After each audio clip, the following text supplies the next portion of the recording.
현대인의 만병의 근원으로 일컬어지는 것이 무엇일까요? 스트레스입니다. 이 스트레스가 얼마나 심각한 문제가 되었든지 심리학자나 의학자들이 스트레스를 지수로 한번 매겨보자. 그래서 스트레스 측정 정도를 43문항을 가지고 만들었습니다.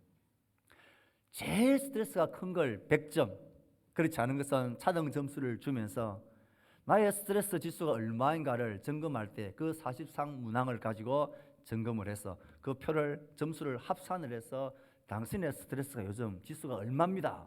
이것을 판단하는 기준으로 삼습니다. 스트레스 측정 척도 중에서 스트레스 지수가 가장 높은 것 1위 스트레스 지수 100점 무엇일까요? 그것은 배우자의 죽음입니다.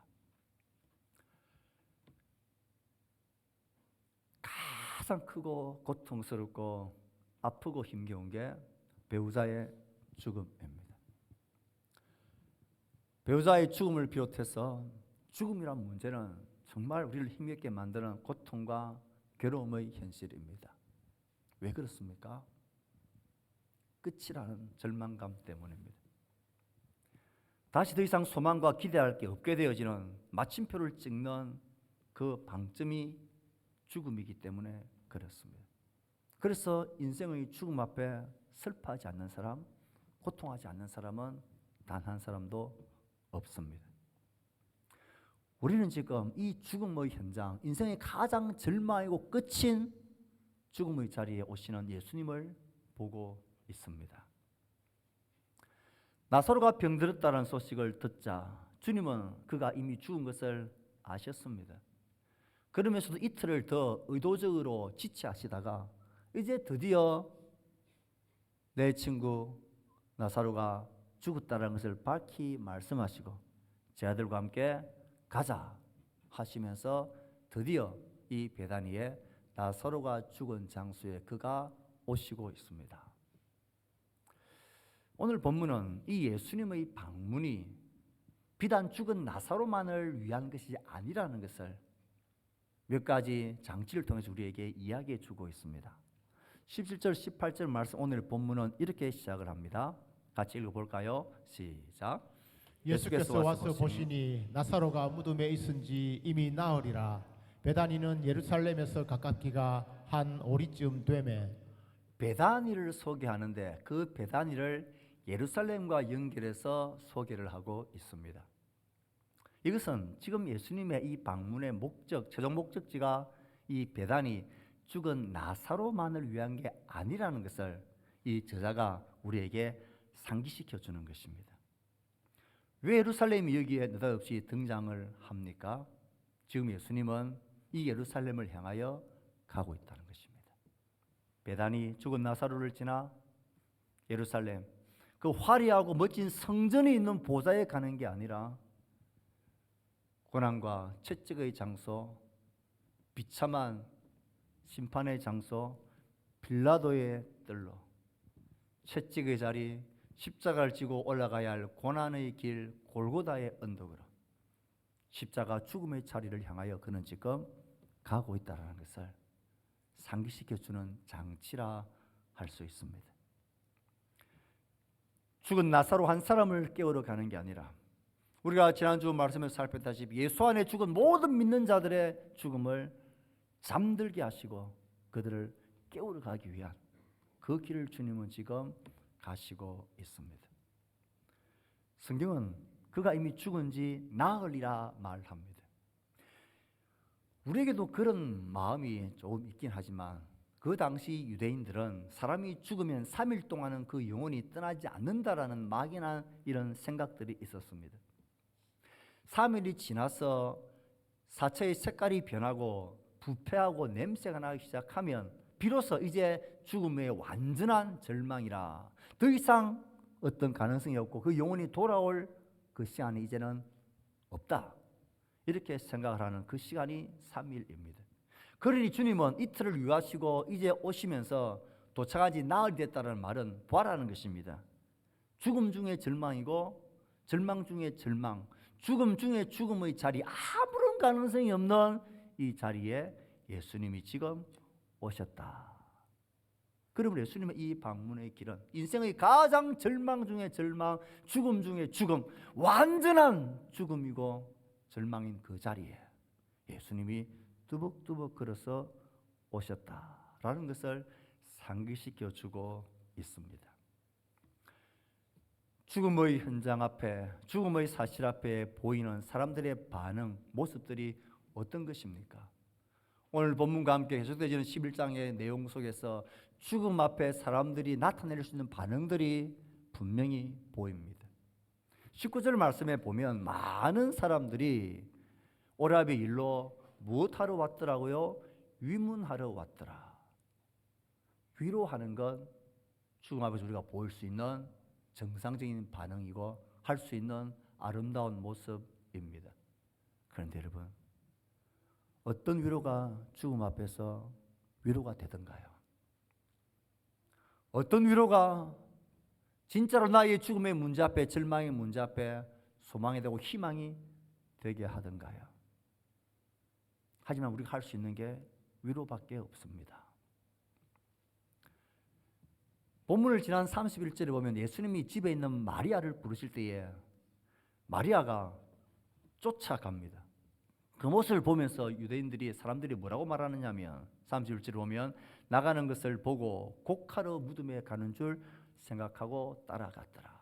죽음 앞에 우리가 보일 수 있는 반응이 통곡하고 슬퍼하고 우는 것입니다. 이 곡한다는 단어는 크게 부르짖는다는 것입니다. 여러분들의 사랑하는 이의 갑작스러운 죽음 앞에 우리가 찢어지는 마음으로 슬퍼하고 통곡하는 그 모습, 그게 곡하러 가는 줄 생각합니다. 당연히 죽음 앞에서 우리가 할 수 있는 반응은 이렇게 통곡하고 슬퍼하는 것, 그것뿐이라는 것입니다. 이 모습을 보면서 사람들은 37절에 보면 저 예수가 저 나사로를 그렇게 사랑한다면서 왜 그 사람은 죽지 않게 할 수 없었더냐, 이런 원망과 비난들이 있습니다.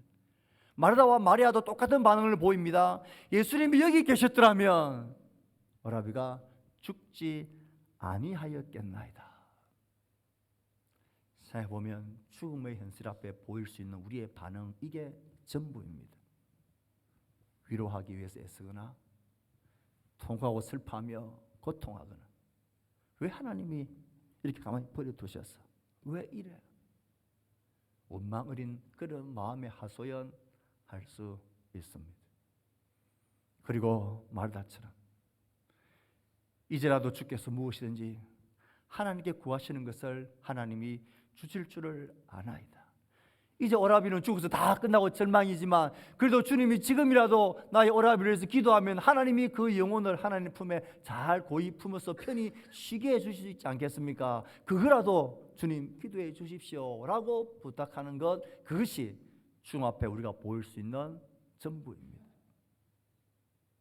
위로와 좌절과 고통과 통곡과 원망과, 그럼에도 평안을 주시기를 간구하고 바라는 이 희망들, 그것이 전부입니다.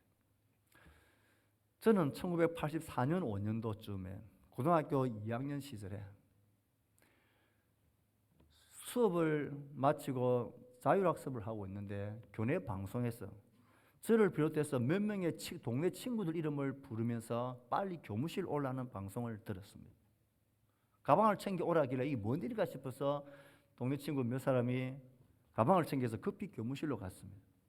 교무실에 가니 선생님이 이렇게 말하는 겁니다. 너희들 빨리 가방 챙겨서 저 구포에 있는 한중병원 알지? 지금은 한중병원이 없어졌습니다. 한중병원에 장례식장에 영안실에 빨리 가라 그러더라고요. 왜요? 빨리 가봐라. 어젯밤에 친구 이름도 지금도 생생합니다. 노천식이라는 친구가 다른 친구 아버지 차를, 트럭을 밤에 가지고 와가지고 둘이 술을 한잔 마시고 밤에 운전하다가 즉사를 했다라. 깜짝 놀랐습니다. 그리고 친구들과 함께 그 구포뚝을 걸어서 한중병원을 가면서 많이 울었습니다. 이게 뭔가 싶었습니다. 야, 이게 죽음이구나. 그 장식장에 가서 울고 있는 그 가족들, 부모들 보았습니다. 야, 죽음 앞에 정말 할 수 있는 건 우는 것밖에 없구나. 통곡하고 슬퍼하는 것밖에 없구나. 어떤 말로도 위로가 안 되는구나. 와, 죽음이 이런 거구나. 그러면서 한 마음속에 야, 이렇게 죽음으로 끝이면 안 되는구나. 인생이 이렇게 죽음으로서 완전히 끝나버린 것이라면 이건 말이 안 되는구나. 뭔가가 있어야 되는구나. 야, 사람이 이렇게 죽음으로 끝나는 것이라면 이게 도대체 뭐야? 이 허무함과 이 절망은 도대체 뭐야? 이건 정상이 아니야. 뭔가 다른 게 있어야 돼. 죽음 앞에 절망하는 인생의 이 한계와 모습을 보았습니다. 오늘 나사로의 죽음 앞에 절망하고 슬퍼하고 통곡하고 위로의 것을 구하는 이들의 모습 그대로입니다. 그런데 예수를 믿는 믿음이 얼마나 놀라우냐 하면 우리가 믿는 예수님은, 이 죽음의 현장 가운데 오신 예수님은 이들과는 다른 반응을 보입니다. 이들과는 전혀 다른 반응을, 다른 차원의 말씀을 주님이 하십니다. 그래서 주님은 지금 그들에게 이 절망의 자리에 와 계신 것입니다. 무엇인지 하나님께 구하시는 것을 하나님이 주실 줄 압니다. 그 영혼을 하나님 품에 부탁하는 그 기도라도 하나님 해주세요라고 예수님께 당부하는 그 마르다에게 예수님은 놀라운 말씀을 23절에 하십니다. 예수님은 그에게 이렇게 말합니다. 내 오라비가 살아나리라. 이 말 들은 마르다는 알죠. 마지막 날 부활 때에는 다시 살 것을 믿습니다. 예수님의 이 선포와 마르다의 이 선포가 뭔가 맞는 듯 하면서 핀트가 맞지 않고 있습니다. 내 오라비가 살아나리라. 예수님 마지막 날 재림의 날 주님 다시 오시는 그날엔 살아날 것을 믿지요. 이게 우리가 죽음을 당하고 있는 우리의 고백입니다. 그래서 예수 믿는 사람들은 죽음의 현장에서도 절망하지 않을 수 있는 이유는 다시 만날 거라는 것입니다. 부활의 날, 생명의 날 다시 살아날 것을 믿기 때문입니다. 그 아버지 집에서 다시 만나자, 다시 만날 소망을 가지고 서로를 위로하고 있습니다. 이 믿음도 참으로 놀라고 대단합니다. 이 부활의 소망을 가지고 부활의 믿음을 가진 성도의 죽음 앞에 절망하지 않을 수 있는 이유이고, 이 땅에서 죽음의 그 절망과 저주를 이겨낼 수 있는 소망이 부활의 날 다시 살 것을 믿는 이 부활의 믿음, 부활의 신앙인 것은 틀림없습니다. 그러나 주님이 지금 나사로의 죽음 앞에 내 오라비가 다시 살아나리라 하신 것은 마지막 날에 하나님이 그를 다시 살리실 거고 다시 만나게 될 거다라는 그 말로 그를 위로하려고 하는 것이 전부가 아니었습니다. 이어지는 위대한 예수님의 선포를 함께 읽어봅시다. 25절 26절의 말씀입니다. 시작. 예수께서 이르시되 나는 부활이요 생명이니 나를 믿는 자는 죽어도 살겠고 무릇 살아서 나를 믿는 자는 영원히 죽지 아니하리니 이것을 내가 믿느냐. 위대한 하나님의 말씀 중에 우리가 그렇게 소망하고 죽음의 절망에서 위로와 소망을 가지게 만드는 이 말씀이 여기에 있습니다. 그런데 이 말씀을 하시는 주님은 지금 마르다에게 마지막 날에 다시 살아날 거다, 그것을 네가 믿느냐, 이걸 묻는 게 전부가 아닙니다. 주님은 지금 마르다에게 도전을 하고 있습니다. 너가 끝이라고 절망하는 이 오라비의 죽음, 나흘이나 지나서 썩은 냄새가 나는 이 죽음의 절망의 끝 속에서도 나는 그를 살릴 수 있는 부활이고 생명이라는 것을 너는 믿느냐? 그것을 지금 도전을 하십니다. 나를 믿는 자는 이 절망의 자리에서도 살아날 거다. 내가 그럴 수 있는 생명의 주인이라는 것을 너 믿느냐? 물으시는 것이죠. 예수님의 마음은 마지막 날 부활의 날 다시 살아날 것을 기대하는 그의 시선에 있지 않고 그에게만 그때의 시선에 사로잡혀 있는 그의 시선을 끌어당겨서 지금 이 자리, 너의 절망, 너의 고통, 너의 말할 수 없는 끝이라고 생각되어지는 그 자리에 시선을 가지고 오셔서 이 절망과 끝의 자리에서도 내가 이 죽음을 이기는 생명과 부활의 주라는 것을 너는 믿느냐? 이런 나를 보라고. 좀 다르게 표현하면 그의 시선이 마지막 날 끝날 부활의 날에만 갇혀있는 그의 시선을 멱살을 잡아서 아니야 그게 다가 아니야. 그를 끌고 와서 지금 이 자리, 너의 절망, 너의 고통, 너의 끝이라고 하는 절망의 자리에서, 이 자리에서 지금 내가 이 문제에서도 부활이고 생명이라는 것을 너는 알아야 한다. 너가 지금 알아야 하는 것은, 왜 주님 여기에 계시지 않으셨더랬습니까? 주님 그때 기별했을 때 왜 빨리 오지 않으셨습니까? 왜 하나님 지체하셔서 나를 돌보지 않으시고 이 사단이 이렇게 버리지도록 그냥 버려두신 것입니까? 그때 주님이 계셨더라면 내 삶에 이런 문제가 좀 일어나지 않았을 텐데, 그때 주님이 나의 기도에 응답하시고 들으셨더라면 내가 지금 이런 고통에 있지 않을 텐데, 왜 그때는 가만히 계시다가 지금 이러십니까? 그렇게 아쉬워하는 우리에게 주님은, 너가 진짜 알아야 될 것은, 내가 그때 너의 기도를 듣지 않는 것처럼, 내가 너의 눈에 보이지 않는 것처럼, 마치 내가 너를 버려둔 것처럼 했던 그 이유와 그 앞날에 대해서 너는 알고 싶어하고, 그 이유를 알면 너의 삶의 문제가 해결되어지고 답을 얻을 것 같지만 그게 아니란다. 너가 정말 알아야 하는 것은, 내가 너를 그렇게 버려둔 내가 누구인지를 아는 것이 더 중요하고 더 놀랍고, 이유를 아는 것이 문제 해결이 아니라 내가 어떤 자인가를, 내가 누구인가를 아는 것이 이 문제의 해결의 시작이다라고 주님은 말씀하십니다. 그때 계셨더라면 이유와 문제의 원인을 안타까워하고 아파하는 그에게, 나는 부활이요 생명이다, 나를 아는 것, 나를 믿는 것, 이것이 지금의 절망과 끝이 절망이 아니고 끝이 되지 않게 하는 그런 능력이고 힘이고, 하나님이 너에게 나타낼 영광을 보게 되는 그런 역사들이 일어나게 될 거다.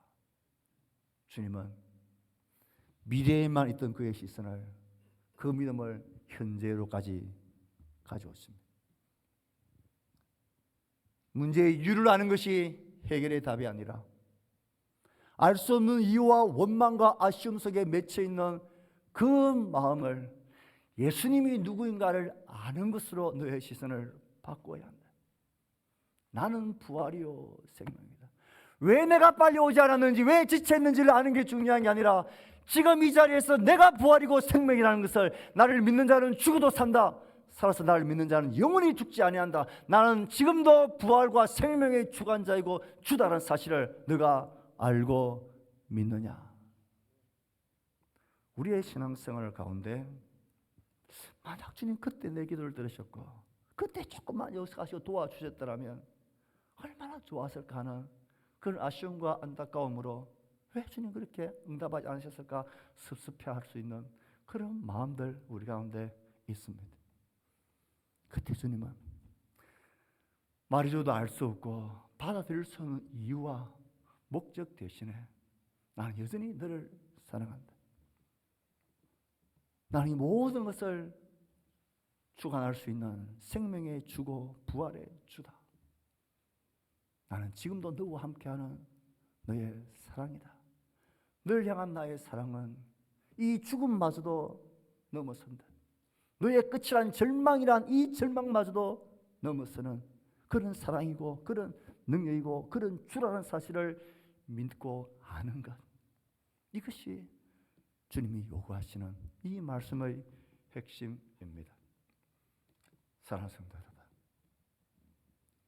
주님이 부활이요 생명이라 말씀하셨습니다. 예수님이 내 삶의 절망의 모든 문제 앞에 그는 부활이 되고 생명이 되시고, 그 죽음을 잠으로 바꾸실 수 있고, 그 죽음의 잠에서 우리를 깨우실 수 있는 주라는 사실을 알고 믿는 것, 우리를 향한 주님의 사랑은 이 죽음마저도 넘어서는 영원한 사랑이라는 것을 믿는 것, 이것을 믿을 때 우리는 하나님의 영광을 보게 될 것입니다. 세상 사람들이 절망하고 좌절하는 그것 때문에, 절망하고 좌절하는 것을 끝낸다면 우리는 하나님의 영광을 보지 못할 것입니다. 나의 예를 넘어서고 나의 설삼을 넘어서고 내가 다 할 수 없는 하나님의 그 선하심과 완전하심을 신뢰하는 믿음을 가지고 죽은 지 나흘이나 된 그 자리, 그 시신 앞에서도 나는 부활이요 생명이다, 나를 알고 나를 믿는 것을 물으시는 주님의 이 마음을 우리는 들어야 합니다. 어떤 고통과 문제 앞에, 어떤 절망 앞에, 두려움 앞에 하나님 살아계신다면 왜 나에게 이렇게 하고 나를 버려두실 수 있습니까? 이 문제 어떻게 할 겁니까? 내 상에서 이제는 끝인데. 그럴 때 주님은 우리에게 말씀하십니다. 나는 부활이요 생명이다. 나는 믿는 자는 죽어도 살고 살아서 나를 믿는 자는 영원히 죽지 아니한다. 이 죽음마저도 나는 잠으로 바꿀 수 있고 나는 깨울 수 있는 능력의 주다. 너가 나를 믿느냐? 너를 향한 나의 사랑을 믿느냐? 너를 향한 나의 선함을 너 믿느냐? 내가 너를 이렇게 사랑하고 부활이요 생명인 것을 너 믿느냐? 너가 고통하는 그 문제를 능히 주관할 수 있는 부활이요 생명인 나를 너가 믿느냐? 물었습니다. 사랑하는 성도 여러분, 주를 믿는 것이 우리의 힘입니다. 주를 이해하고 그 목적을 아는 것이 아니라 예수 그리스도를 믿는 것이 우리의 힘입니다. 네가 믿으면 하나님의 영광을 보리라 하셨습니다. 무엇이 우리의 믿음을 방해합니까? 언제나 우리의 믿음의 시선은 마지막 날 될 그때만 초점이 맞춰져 있습니까?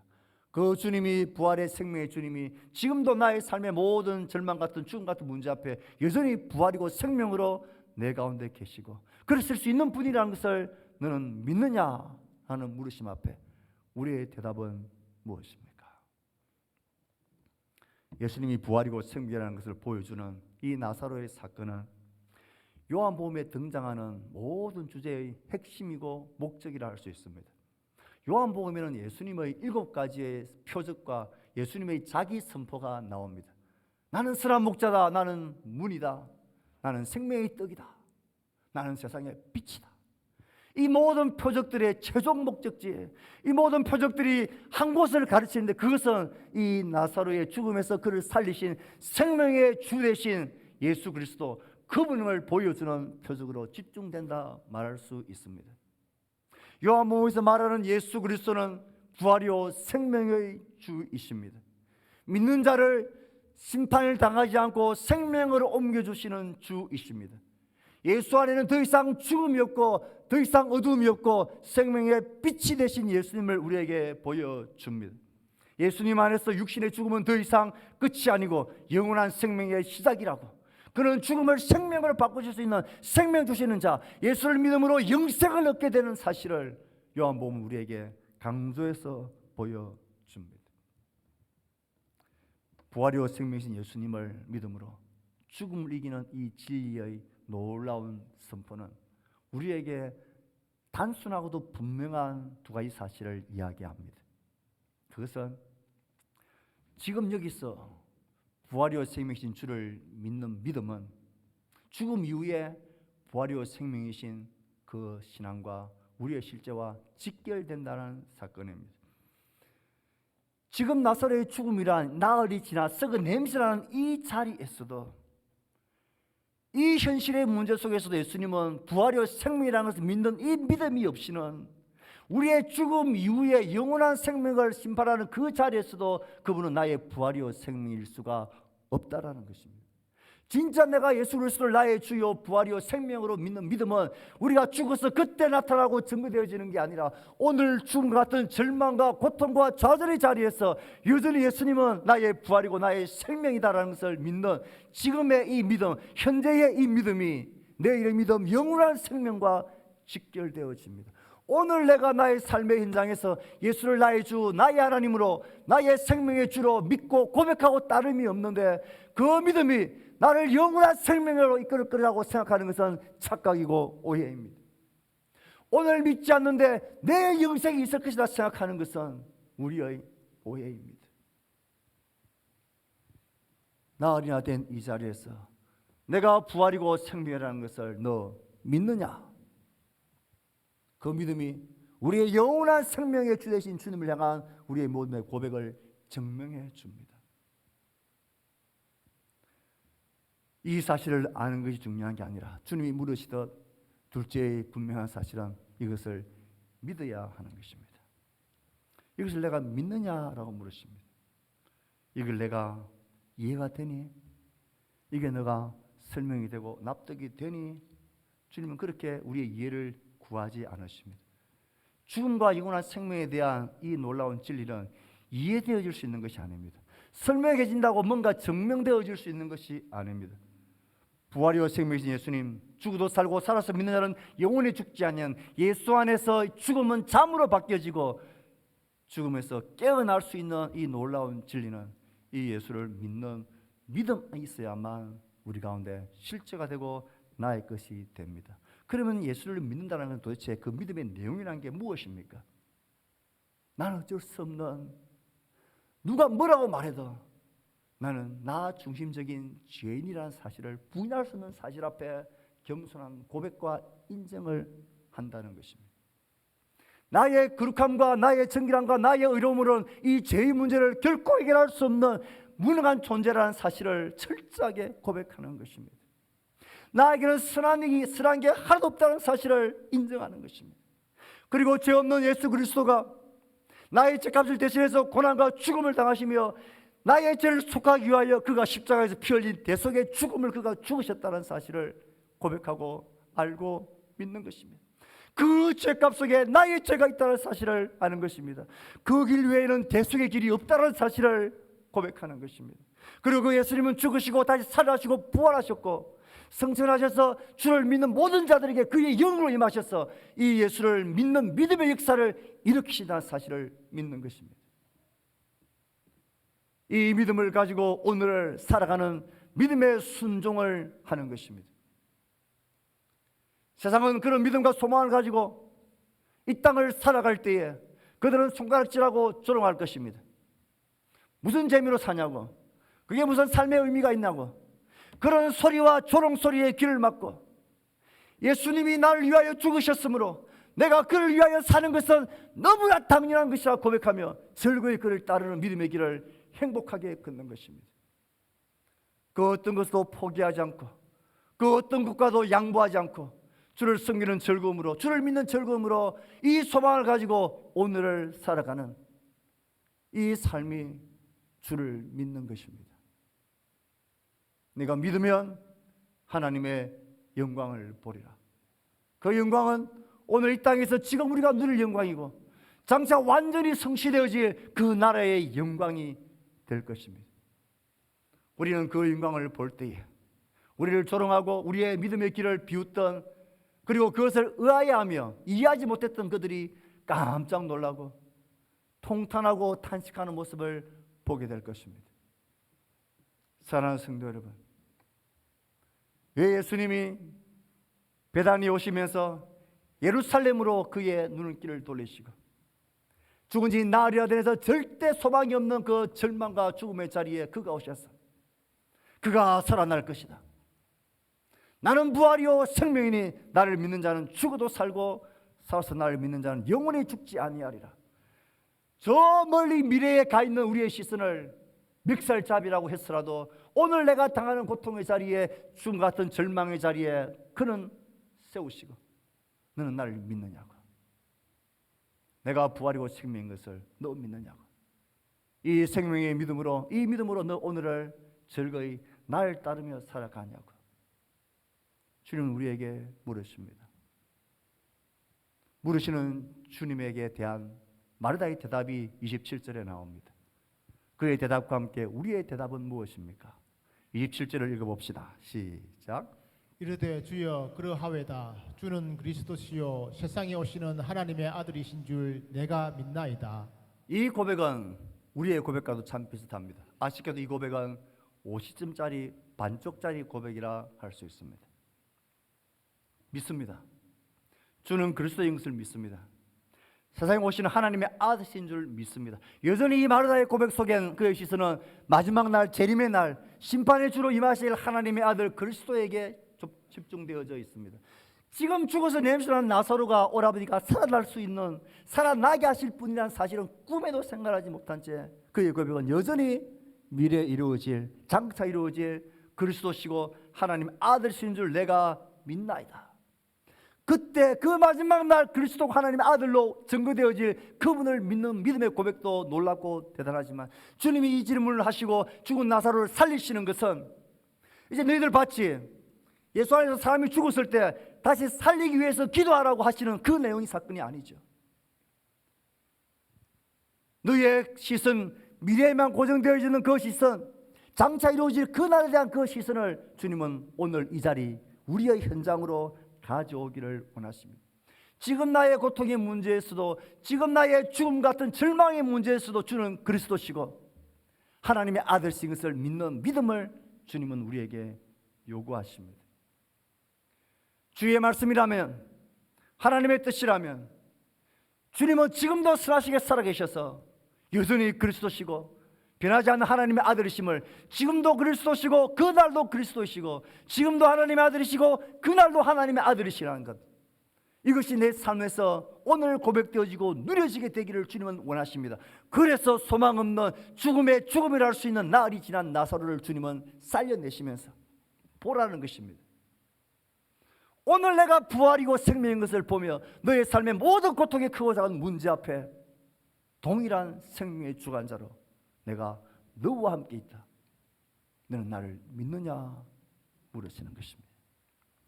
고백은 있는데 내용이 없고, 입술에 찬양은 있는데 삶의 감정이 없고, 하나님을 사랑한다는 고백은 있는데 그 사랑한 헌신과 믿음의 수고도 없다면, 부활의 소망을 가지고 부활의 생명을 가지고 살아간다면서 이 세상 사람들이 죽고 못 사는 그것들 때문에 울고 웃는 그런 인생의 삶이라는 우리는 입술뿐인 고백인 것입니다. 주의 말씀이 내 발의 등이요 빛이라는 고백은 있지만 그 빛을 밝히고 그 등 아래 나의 삶을 밝히는 그 말씀이 없다면 우리는 반쪽짜리 고백을 하고 있는 것입니다. 기도가 중요하고 하나님 우리 기도를 반드시 들으신다는 사실을 그렇게 알고 고백하면서 실제 기도의 자리, 기도의 시간에 서지 않는다면 그것도 반쪽짜리 고백인 것입니다. 하나님을 향한 사랑의 고백과 그의 피값 주고 사신 몸된 교회를 향한 사랑의 고백이 우리 가운데 찬양으로 말로 고백되어지면서 믿음의 수고와 사랑의 헌신의 수고들이 우리 가운데 없다면 그것도 반쪽짜리인 것입니다. 성경은 이런 것을 귀신 같은 믿음이라 말합니다. 귀신도 하나님이 한 분인 것을 알고 떨기까지 한다 그랬습니다. 알고 고백하지만 그의 고백에 걸맞는 고백과 삶이 없다면 우린 여전히 바른 믿음의 고백에 버려져 있는 것입니다. 말씀을 맺을까 합니다. 내가 믿으면 하나님의 영광을 보리라 하신 이 하나님의 말씀의 주제를 따라 살펴가고 있습니다. 우리의 신앙이란, 우리의 믿음 생활이란 무엇입니까? 책에서 지식으로 아는 하나님이 내 삶의 경험의 하나님으로 누려지는 것, 책 속의 하나님이 내 삶 속의 하나님으로, 과거의 하나님이 지금 현재 지금의 하나님으로, 하늘 위에 계신 하나님이 아니라 지금 땅에 나와 함께 계신 하나님, 장차 재림하셔서 하나님의 아들이 그것을 선포하실 그리스도가 아니라 지금도 나의 삶의 모든 삶의 자리에서 여전히 그리스도시고 하나님의 아들이시고 나를 향한 사랑과 그의 선하심을 결코 포기하지 않으시는 주님을 믿는 이 두 간격이 때로는 힘겹고 버티기가 어렵지만 이 간격을 애쓰고 힘쓰며 버텨내는 믿음으로 줄을 붙드는 이 싸움이 우리의 신앙 아닙니까? 이 믿음의 길을 포기하지 않는다면 주님은 네가 하나님의 영광을 보리라 말씀하십니다. 우리가 살아서 주의 영광을 보기를 소원합니다. 우리의 완전한 성취된 하나님의 영광은 그날 그 앞에서 보게 될 것입니다. 하지만 그게 다가 아닙니다. 지금도 죽음 앞에서 나는 부활이요 생명이라고 외치시는 이것을 내가 믿느냐고 물으시는 주님 앞에 예 주님 내가 믿습니다. 그날에도 주는 하나님의 아들이실 뿐만 아니라 지금 오늘 이 자리에서도 주님은 나의 하나님이시고 나의 그리스도고 나의 아버지고 나의 생명이고 나의 부활의 주이십니다. 이 믿음을 고백하며 살아갑시다. 나는 부활이요 생명이라 말씀하신 주님을 믿음으로 고백하며 오늘의 삶 가운데서 그를 누리며 믿고 살아갑시다. 그럴 때 우린 하나님의 영광을 보게 될 것입니다. 이 영광을 보는 기쁨이 우리 모두에게 가득하기를 주의 말씀으로 축복합니다.